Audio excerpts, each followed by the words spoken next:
మనం ఒక sweet item చేసుకుందాం అప్పుడు. హాయ్ ఫ్రెండ్స్, మనం ఒక స్వీట్ ఐటెం చేసుకుందాము. అది కూడా పాలతో మనం పాల రవ్వ కేసరి చేసుకుందాము.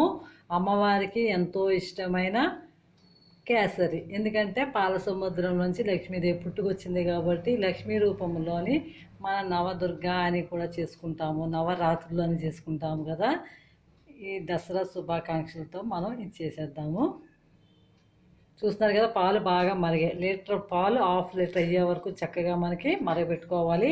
బాగా వేయించుకొని రవ్వ తీసుకోవాలి. బెల్లము, షుగరు, డ్రై ఫ్రూట్స్, బాదం వేసుకోవచ్చు మనకు కావాలంటే. ఇప్పుడు నేను కిస్మిస్ వేసాను, ఖర్జూరం వేసాను. అలాగే నెయ్యి కూడా మనం చక్కగా నెయ్యి కూడా కొంచెం తీసుకుందాము. కావాల్సినంత నెయ్యి తీసుకుందాము. స్వీట్ అంటే నెయ్యి ఉండాలి కాబట్టి. పాల రవ్వ కేసరికి ఫస్ట్ మనం స్టవ్ వెలిగించాము, బాణీ పెట్టాము, చక్కగా నెయ్యి వేసాము. నెయ్యి వేసేసి మనం రవ్వనైతే మనం వేయించేసుకుందాము. అది కూడా నేతిలో వేయించుకుంటే వెరీ టేస్టీగా ఉంటుంది. ఇది మనం అమ్మవారి ప్రసాదం కాబట్టి ఇలా చేద్దాము. ఇదంతా ఒక 5 మినిట్స్ అయితే మనం రవ్వని ఫస్ట్ వేయించేసుకుందాం. మనం చక్కగా పాలు కూడా చక్కగానే మరుగుతున్నాయి. ఈ పాలను కూడా మరగబెట్టుకుని పక్కకు పెట్టేసుకుందాం. చక్కగా రవ్వ అంతా నీటిలో బాగా వేగిపోయింది, సువాసన వచ్చేస్తుంది. మనం ఇప్పుడు ఏం చేద్దామంటే ఆల్రెడీ మనం మిల్క్ బాయిల్ చేసి మిల్క్ వేసేద్దాము.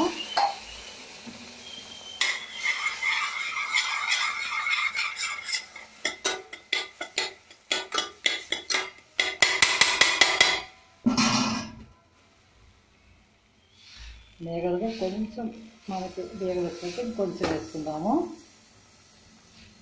అలాగే బెల్లం వేసేద్దాము, కరిగిపోతుంది అందులోనే. షుగర్ కూడా ఒక 2-3 స్పూన్స్ షుగర్ వేద్దాము. అలాగే చూసినాం కదా, డ్రై ఫ్రూట్స్ కూడా వేసేద్దాము. లాస్ట్లో నెయ్యి వేసుకుంటే సరిపోతుంది. ఇదంతా మనం సిమ్లో పెట్టి ఒక 15 మినిట్స్ అలాగా మొత్తం అంతా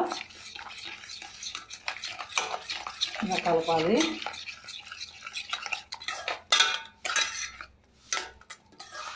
మొత్తం అంతా పాలులోనే ఉడకాలి. ఇంకా కావాలంటే పాలు ఇంకొంచెం యాడ్ చేసుకోవాలి. మేగడ పాలు చూస్తున్నాం కదా, చక్కగా మేగడ ఉంది. మేగడ పాలతో చేస్తే ఇది టేస్టీగా ఉంటుంది. ఇలా ఒక 15 మినిట్స్ మనం స్వీట్ని రెడీ చేసి తర్వాత లాస్ట్లో నెయ్యి పెట్టుకుందాము. నెయ్యి వేసుకుని డ్రై ఫ్రూట్స్ మరి ఇంకోసారి వేసేసుకోవచ్చు. చక్కగా మనకి పాల రవ్వ కేసరి రెడీ అయిపోయింది. అమ్మవారి నైవేద్యం.